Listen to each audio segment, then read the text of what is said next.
इनमें से निकालने वाले निकालते हैं, उनकी मर्जी, उस पर हम क्या टिप्पणी करेंगे, लेकिन अब कोई इसका अर्थ नहीं है। इनका बेनामी कितना जमीन है कोई इसका ठीक नहीं है। चुनाव आयोग के नियम के आधार पर इनका नॉमिनेशन रद्द होना चाहिए।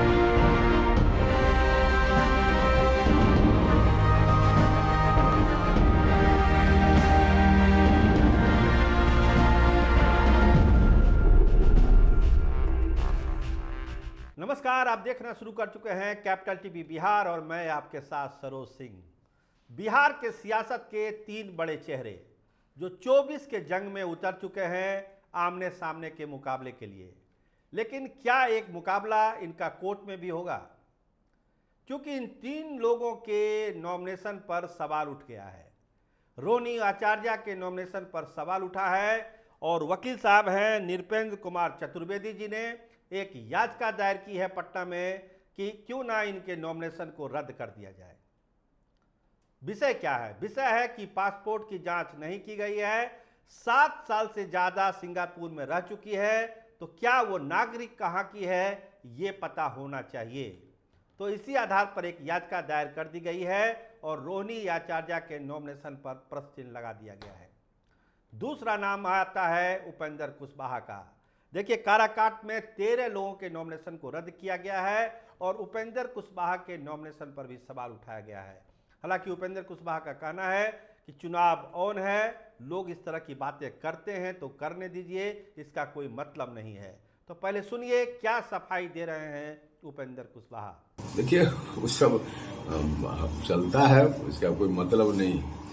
नामांकन सिलेक्ट होना, रद्द होना, उसका एक निश्चित समय सीमा होता है।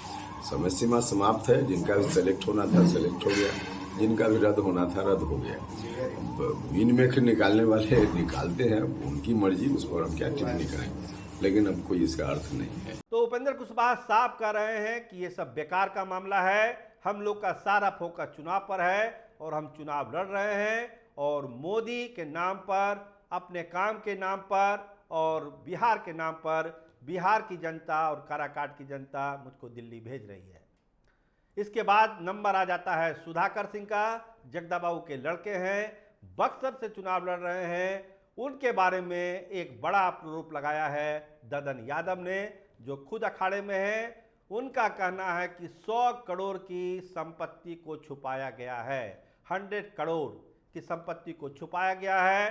एफिडेविट में इसका जिक्र नहीं किया गया है। तो ढेर सारी बातें कही ददन यादव ने।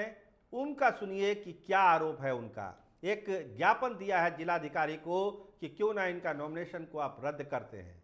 तो ये तीन बड़े सवाल हैं, सुनिए पहले ददन यादव को। इनका बेनामी कितना जमीन है कोई इसका ठीक नहीं है। कई की स्टेट में ही जमीन लिए हैं। रामगढ़ से पूरब वहाँ पर 52 बीघा जमीन, 52 बीघा में लोग मतलब कि 20 बीघा जमीन कुछ जादव के, एक ब्राह्मण के, थोड़ा ब्राह्मण के और कुशवाहा के, वह जमीन था। उसको भी अवगत नहीं किए कि हमारा आय, आपका जो गोदाम बना है उससे 25 लाख रुपया महीना आता है, ये भी नहीं कहीं दर्शाए। तो बहुत सा बात छिपाए हुए हैं। हम चाहेंगे कि जो कानून के आधार पर, चुनाव आयोग के नियम के आधार पर इनका नॉमिनेशन रद्द होना चाहिए। तो साफ है कि एक उंगली तो उठी ही उठी है। तो क्या होगा अब चुनाव में? देखिए, अमूमन एक बार जब नॉमिनेशन स्वीकार कर लिया जाता है तो फिर फिलहाल तो इस पर कुछ नहीं हो सकता। चुनाव तो ये सब लड़ेंगे ही लड़ेंगे। बाद में मामला अदालत में गया है तो अदालत इस पर फैसला लेता है, लंबा वक्त लगता है, लेकिन फिलहाल कोई एक्शन इन तीनों के खिलाफ नहीं हो सकता है। आरोप चाहे कितना भी गंभीर क्यों ना हो, क्योंकि एक बार नॉमिनेशन को स्वीकार कर लिया गया है। इसलिए रोहिणी आचार्य छपरा से लड़ रही हैं, लड़ेगी, उनका तो मतदान ही 20 तारीख को है। इसके अलावा काराकाट से उपेंद्र कुशवाहा और सुधाकर सिंह, इन तीनों चुनाव लड़ेंगे। चुनाव के बाद क्या होगा नहीं होगा ये तो अदालत तय करता है, लेकिन फिलहाल इन तीनों के नॉमिनेशन पर तो उंगली उठी गई है। आप देखते रहिए कैपिटल टीवी बिहार। आपका बहुत धन्यवाद, आपका बहुत शुक्रिया।